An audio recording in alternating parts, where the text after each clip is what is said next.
আছি লক্ষ্মীপুর জেলার অন্তর্গত হায়দরগঞ্জ উপজেলার হযরত শাহ সৈয়দ আনোয়ার শাহ আত-তাহিরিয়া জাবিরি আওলাদ রাসূল ওনার খানকা এবং ওনার দরবারে আসছি।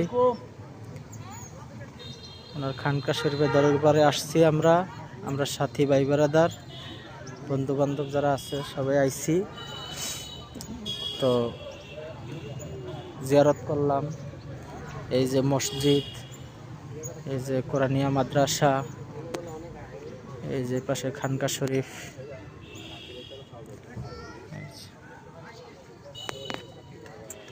এখানে আমার ভাই বন্ধু আব্দুল মজিদও আমাদের এই সফরে আসছে, আব্দুর রাব্বি আসছে, সুমন ভাই, মনির ভাই, সোহেল ভাই, অনেকেই আইছে।